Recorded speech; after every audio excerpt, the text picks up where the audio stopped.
ॐ सहना भवतु सहनौ भुनक्तु सह वीर्यं करवावहै तेजस्विनावधीतमस्तु मा विद्विषावहै। ॐ शान्ति शान्ति शान्तिः। ॐ श्रुति स्मृति पुराणानाम् आलयं करुणालयं नमामि भगवत्पाद शङ्करं लोकशङ्करं शङ्करं शङ्कराचार्यं केशवं बादरायणं सूत्रभाष्यकृतौ वन्दे भगवन्तौ पुनः पुनः। ॐ त्वमेव माता च पिता त्वमेव बन्धुश्च सखा त्वमेव विद्या द्रविणं त्वमेव सर्वं मम देव देव। ओम गुरुदेव भगवान शिव शंकर भोलेनाथ कैलाशपति महाराज की जय, भगवान व्यास जी महाराज की जय, शंकराचार्य भगवान की जय, स्वामी चिन्मयानंद भगवान की जय, स्वामी दयानंद भगवान की जय, स्वामी प्रबुद्धानंद भगवान की जय, माता पिता की जय, सभी गुरुदेवताओं की जय, सभी गुरुदेवताओं की जय। अध्याय 2 श्लोक नंबर 34। अकृति चापि भूतानि कथयिष्यन्ति अव्ययम् स्वभावितस्य च कीर्ति मरणादितिरिच्यते।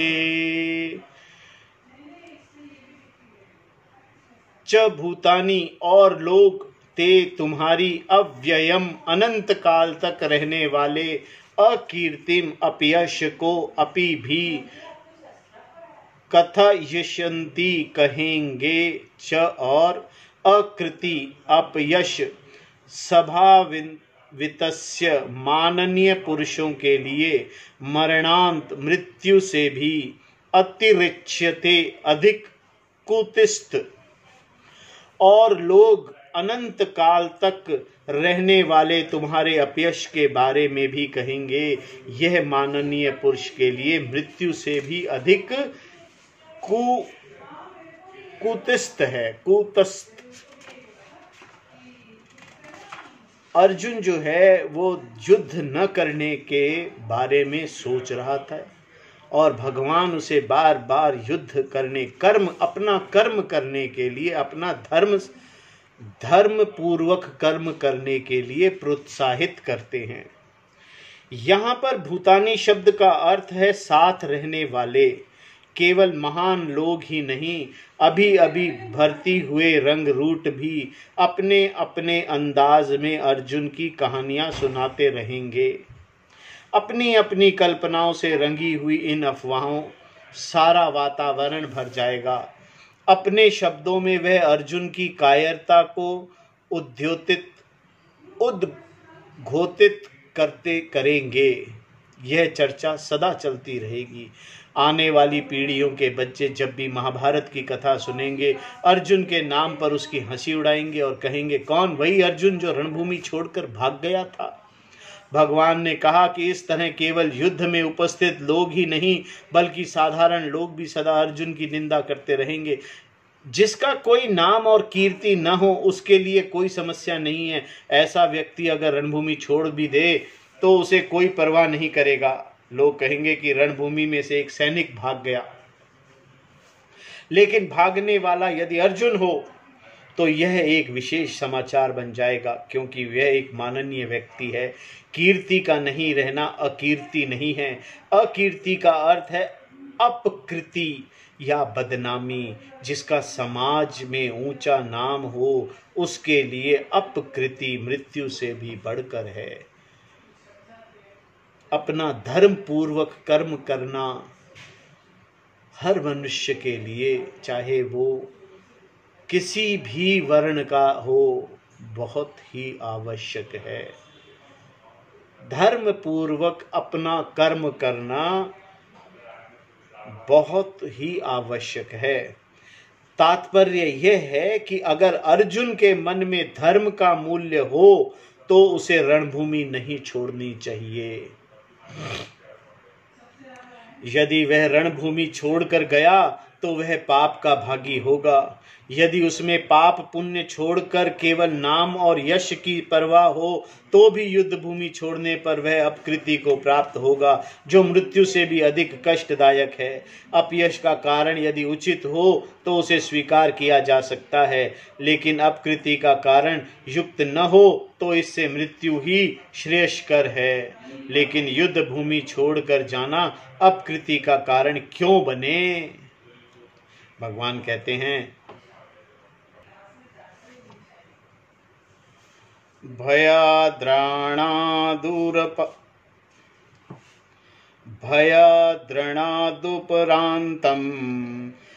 मंसयन्ति त्वां महारथः, येषा च त्वं बहुमतो भूत्वा यस्यसि लाघवम्। महारथी लोग तुम्हें भयात भय के कारण रणात युद्ध से उपरतम निवृत्त हुआ मनसयन्ते मानेंगे च, और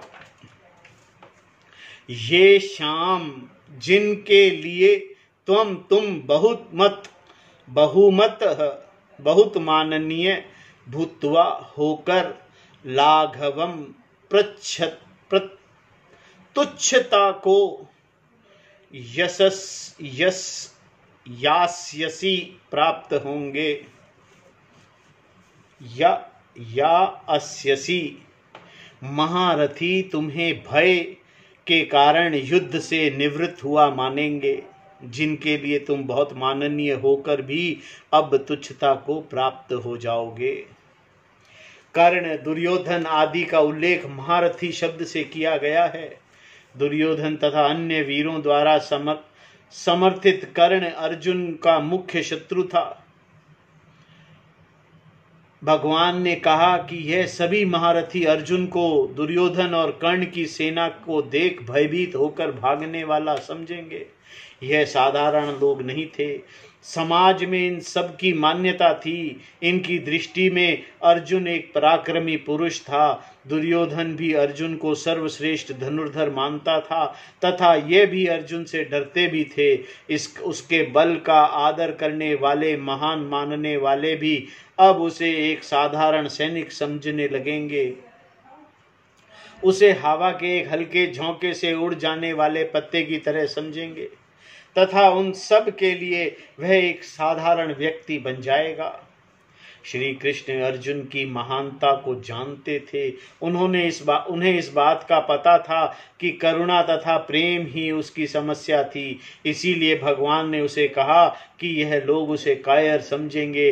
वह जानते थे कि अर्जुन को युद्ध छोड़कर जाना कायरता की वजह से नहीं,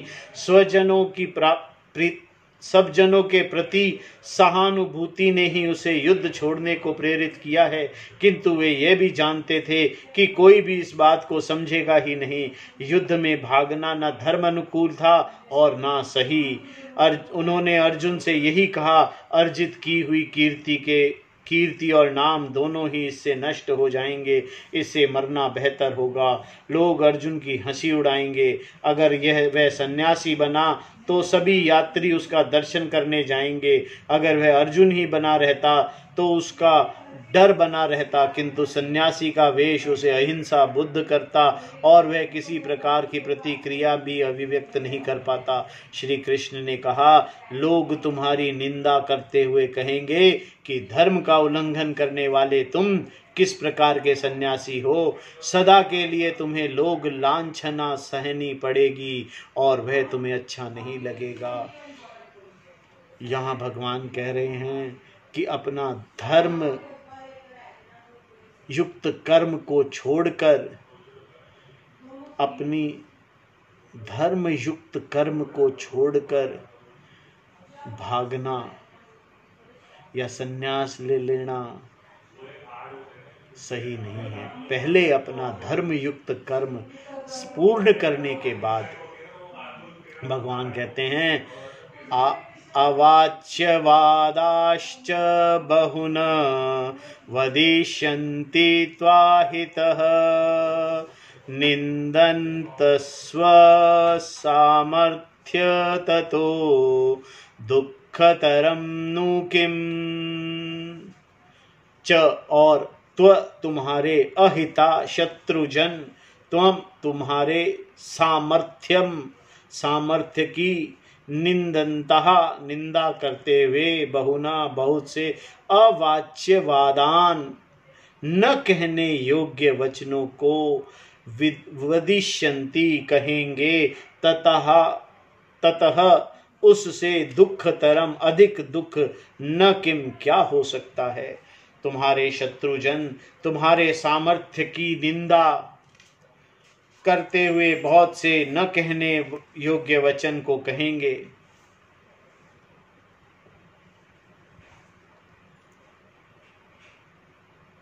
इससे अधिक दुख क्या होगा। अर्जुन के शत्रु दुर्योधन आदि यह कभी नहीं सोचेंगे कि अर्जुन करुणाग्रस्त होकर युद्ध भूमि छोड़ी होगी। अगर इस सच्चाई से अनभिज्ञ न हो तब भी दुर्योधन इसे नहीं मानेगा। दुर्योधन के राजा होते हुए भी जनता में यह चर्चा थी कि उसका सिंहासन पर बैठना विधि विरुद्ध है। प्रजा का मन जीतने के लिए दुर्योधन ने कई सुविधाजनक योजनाएं बनाई थी, फिर भी जनता उससे अप्रसन्न थी। प्रजा जानती थी कि दुर्योधन ने अपने आप को भला सिद्ध करने के लिए ऐसा किया है। उनकी दृष्टि में वह राज्य का अपहरण करने वाला एक व्यक्ति था। उसका सिंहासन पर विराजमान होना ही विधान विरुद्ध था।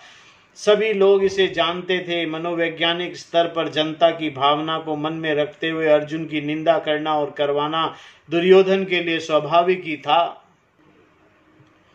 यदि करुणाग्रस्त होकर अर्जुन युद्ध से हट जाता तो युधिष्ठिर भी अर्जुन के साथ चला जाता। भीम तथा उसके अनुज भी वैसा ही करते। बिना किसी एक भी शस्त्र के उपयोग के दुर्योधन विजयी हो जाता। वह अर्जुन के युद्ध से निवृत्त होने के वास्तविक कारण को लोगों तक पहुंचने ही नहीं देता, क्योंकि वह यह भी कभी नहीं चाहता कि लोगों की दृष्टि में पांडव महान बने। राजा होने के नाते उसे यह कभी सहन नहीं होता। सारी प्रजा के ध्यान को वह ही अपनी ओर आकर्षित रखना चाहता था, जो उसके लिए अनुकूल होता। दुर्योधन नहीं चाहता था कि प्रजा का सम्मान किसी और को मिले, चाहे वह दूसरा व्यक्ति उसके योग्य ही क्यों न हो। वह चाहता था कि उसकी प्रजा केवल उससे आदर पूर्वक देखे, किसी अन्य को नहीं। उसे डर था कि कहीं क्रांति की ज्वाला में भड़क कर प्रजा उसे हटा न दे। दुर्योधन अपनी उत्कृष्टता को प्रस्तुत करते हुए अर्जुन को हीन साबित करना चाहता था। वह कह सकता था कि अर्जुन ने भयभीत होकर युद्ध भूमि छोड़ दी। इससे अर्जुन लोगों की नजर से गिर जाता। नीति नियमों को जानने वाला कोई भी मनुष्य ऐसा व्यक्ति का आदर नहीं करेगा। दुर्योधन यही दिखाना चाहता था कि अर्जुन वन में ही रहने योग्य है। इस प्रकार दुर्योधन लोगों के मुंह से ऐसे वचन कहलवाना चाहता था। श्री कृष्ण ने अर्जुन से कहा, तुम्हारे शत्रु बल और यश के बारे में ऐसी बातें कहेंगे जिसे दोहराना मेरे लिए असंभव है। अवाच्यवादान बहुन विदिशन्ति तो अहितः। इससे अधिक दुख देने वाली बात और क्या हो सकती है। ततो दुखातरम न किम। भगवान अगले श्लोक में अर्जुन से उठकर युद्ध करने को कहते हैं। हतो वा प्रस्यसि स्वर्ग जित्वा वा मोक्षसे महिमा, तस्मादुत्तिष्ठ कौन्तेय युद्धाय कृत निश्चय। हत्वो वा प्राप्यसि स्वर्ग जित्वा वा भोक्ष्यसे महिम, तस्मादुत्तिष्ठ कौन्तेय युद्धाय कृत निश्चय। वा या हतः मरकर, स्वर्ग को, प्राप्यसी प्राप्त होगे, वा अथवा, जित्वा विजयी होकर, महिम पृथ्वी का, भोक्ष्य से भोग करोगे। तस्मात् अतः कौन्तेय हे अर्जुन, युद्धाय युद्ध के लिए, कृत निश्चय पक्का निश्चय कर, उत्तिष्ठ उठ खड़े हो जाओ। तुम या तो मरकर स्वर्ग को प्राप्त करोगे अथवा विजयी होकर पृथ्वी का भोग करोगे। अतः हे अर्जुन, युद्ध के लिए पक्का निश्चय करके उठ जाओ, खड़े हो जाओ। श्री कृष्ण ने यहाँ पर दो संभावनाओं को प्रस्तुत किया है। भगवान ने कहा कि यदि वह कर्ण आदि के बाण से मारा भी गया तो उसे स्वर्ग प्राप्त होगा। यह धर्मशास्त्र का नियम है। अपने कर्म को करते हुए जिसकी मृत्यु होती है उसे स्वर्ग मिलता है। अपने कर्तव्य का पालन करने से स्वर्ग में निश्चित समय तक रहने के बाद श्रेष्ठतर जन्म मिलता है। इस प्रकार युद्ध में मरना पाप नहीं है। इसके पहले अर्जुन ने युद्ध के कारण होने वाले पाप का तर्क देते हुए कहा था कि युद्ध से समाज में वर्ण संकर की संभावना होगी। वह नहीं चाहता था कि उसके हाथों यह पाप कर्म हो। उसका उत्तर देते हुए भगवान कहते हैं कि यह सही नहीं है। उससे पाप नहीं बल्कि स्वर्ग मिलेगा। पाप करने पर ही नरक मिलता है, किंतु कर्तव्य को करते हुए मरने वाले की गति निश्चित रूप से स्वर्ग ही है। इसके विपरीत यदि अर्जुन विजयी हुआ तो जित्वा उसे राज्य भोग का आनंद मिलेगा। भोक्ष्यस्य महिम, दोनों ओर से उसकी कोई क्षति नहीं है। उन दोनों दिनों लोग मरते दम तक लड़ते थे। युद्ध में निवृत्त होने की प्रथा नहीं थी। लोग तो विजयी होते थे या मृत्यु को प्राप्त होते थे। यही धर्म था। अर्जुन के लिए ये दो ही विकल्प थे, विजय या मृत्यु। इसीलिए भगवान ने बड़े प्रेम से अर्जुन को कौन्तेय के नाम से पुकारते हुए उठ खड़े हो जाने को कहा। युद्ध नहीं करने का निश्चय कर अर्जुन रथ में बैठ गया था। भगवान ने उसे उठकर युद्ध के लिए प्रस्तुत होने के लिए कहा। युद्धाय कृत निश्चयः, उठकर खड़े होने का तात्पर्य न केवल शारीरिक दृष्टि से है बल्कि मनोवैज्ञानिक स्तर पर भी अर्जुन को प्रोत्साहित करना था। युद्धाय कृत निश्चय, भगवान ने अर्जुन से कहा कि वह युद्ध से मुंह न मोड़कर युद्ध में तत्पर हो तथा शत्रु को पराजित करे या वीर गति को प्राप्त हो। अर्जुन के लिए यह एक युद्ध का प्रसंग था, लेकिन गीता सार्वभौमिक शास्त्र है। इसीलिए श्री कृष्ण इस परिस्थिति को सार्वभौमिक दृष्टिकोण प्रस्तुत करना चाहते थे। जब युद्ध भूमि के तर्क से हटकर जनसाधारण की परिस्थितियों को भी उद्योतित करते हुए भगवान ने आगे कहा। सुख दुखे समे कृत्वा लाभालाभौ जया जयो ततो युद्धाय युज्यस्व नैव पापमावाप्यसि। सुख दुख, लाभ अलाभो, लाभ हानि और जय अजयो, जय पराजय को समय समान कृत्वा समझकर ततः उसके उपरांत युद्धाय युद्ध के लिए युजुष्यव तैयार हो। एवं इस प्रकार पापम पाप को अवाप्यसी प्राप्त होगे नहीं। सुख दुख, लाभ हानि तथा जय पराजय को एक समान समझकर तुम युद्ध के लिए तैयार हो जाओ। इस प्रकार तुम पाप को प्राप्त नहीं होगे। सुख तथा दुख का एक समान समझना कर्म योग का मूल मंत्र है। लाभ हानि, हार जीत, सफलता तथा असफलता भी उसी श्रेणी में आते हैं। श्री कृष्ण ने कर्म योग का बीज यहाँ बोया तथा आगे इसकी चर्चा की। राग तथा द्वेष के मनोवैज्ञानिक पर ही संपूर्ण गीता शास्त्र आधारित है। राग और द्वेष ही शोक के कारण माने जाते हैं। शोक के सैकड़ों कारण होंगे पर यह सभी प्राय राग और द्वेष से ही उभरता है। इस स्थान पर कर्म योग की झलक दिखाते हुए श्री कृष्ण ने अर्जुन से कहा कि वह राग द्वेष को पूरा करने के लिए युद्ध न करे। किसी व्यक्ति के अप्रिय होने या युद्ध करने की इच्छा को युद्ध का कारण नहीं बनना चाहिए। यह प्रश्न राग द्वेष की पूर्ति का नहीं बल्कि धर्म तथा अधर्म का है। अर्जुन का युद्ध करना विद्वेष के कारण नहीं था, किसी द्वेष के कारण नहीं था। जबकि दुर्योधन अपने राग द्वेष को पूरा करने के लिए युद्ध में प्रवृत्त हुआ था। उसके मन में राज्य के लिए राग तथा पांडवों के लिए द्वेष था। उसमें पांडवों के प्रति ईर्ष्या थी, उनका राज्य शासन उसे सहन नहीं था। श्री कृष्ण यह जानते थे कि राग द्वेष के आवेग में आकर ही दुर्योधन युद्ध के लिए प्रस्तुत हुआ है, लेकिन अर्जुन को तो अपने राग द्वेष से युद्ध करना था। श्री कृष्ण ने अर्जुन से कहा कि वास्तव में उसके लिए यह दुर्योधन के विरुद्ध नहीं बल्कि अपने ही राग द्वेष के विरुद्ध है। अतः यह युद्ध धर्म तथा अधर्म के बीच था। श्री कृष्ण ने कहा, जो करने योग्य है उसे करो। वर्तमान परिस्थिति में युद्ध करना ही योग्य था, इसीलिए भगवान ने युद्ध के लिए कहा। इस तरह अर्जुन अपने स्वधर्म का पालन करता, इसलिए भगवान ने कहा कि युद्ध करने से वह पाप को प्राप्त नहीं होगा। न एवं पापम अवाप्यसी, सच पूछो तो इस कर्म में से अर्जुन को केवल पुण्य ही प्राप्त होगा, पाप नहीं। युद्ध के द्वारा धर्म की रक्षा करने में राग द्वेष की पूर्ति पर जोर नहीं है। अपने राग द्वेष के आवेग में न आकर उचित कर्म में प्रवृत्त करना गीता शास्त्र का मनोवैज्ञानिक पहलू है। कर्मों के वचन का चयन करना निर्णय हमारे राग द्वेष पर आधारित न हो। राग द्वेष की जगह सही और गलत का एहसास हो। जो व्यक्ति कर्म के चयन में उचित तथा अनुचित के ज्ञान का आश्रय लेता है वह योगी कहलाता है। जैसा कि हम आगे देखेंगे, सुख दुख, लाभ हानि तथा हार जीत के समान जानकर सही कर्म का चयन करते हुए पाप को प्राप्त न होना कर्म योग का बीज है। इस अध्याय में तथा आगे भी पुनः पुनः भगवान ने इसे उद्घोषित किया है।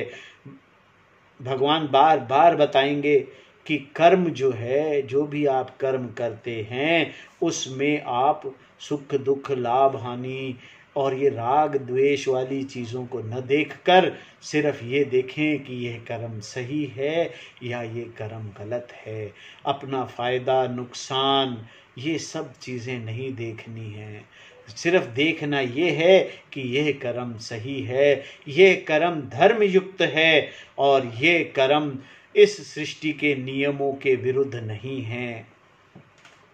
मुख्यतः श्री कृष्ण ने अर्जुन से प्रायः आत्मा के बारे में कहा था, जो सत्य स्वरूप तथा मरण धर्म रहित है। आत्मा के स्वरूप के ज्ञान को सांख्य कहते हैं। यही ब्रह्म तथा ब्रह्म ज्ञान भी है। जिन ज्ञानियों को ब्रह्म का ज्ञान है उन्हें भी सांख्य कहते हैं। अगले श्लोक में भगवान कहते हैं कि अब तक उन्होंने सांख्य अर्थात आत्मा के स्वरूप के बारे में कहा है, तब अब वह कर्म योग को विस्तृत रूप से प्रस्तुत करेंगे। इस तरह गीता शास्त्र के दो भिन्न विषय सांख्य योग अर्थात ज्ञान योग और कर्म योग प्रस्तुत किए गए। यह अत्यंत महत्वपूर्ण है, इसीलिए आदि शंकराचार्य ने अपने भाष्य में इनका विस्तार से वर्णन किया है। ओम तत्सत। अगले श्लोक में हम आगे देखेंगे कि कर्म योग के बारे में भगवान की कितनी सुंदर बात कही गई है। भगवान कर्म योग की व्याख्या करेंगे जो हम कल देखेंगे। ओम पूर्णमदः पूर्णात् पूर्णमुदच्यते पूर्णस्य पूर्णमादाय पूर्णमेवावशिष्यते। ओम शांति शांति शांति। श्रुति स्मृति पुराणानाम् आलयं करुणालयं नमामि भगवत्पादशङ्करं लोकशङ्करं शङ्करं शङ्कराचार्यं केशवं बादरायणं सूत्रभाष्यकृतौ वन्दे भगवन्तौ पुनः पुनः। ॐ तत्सत्।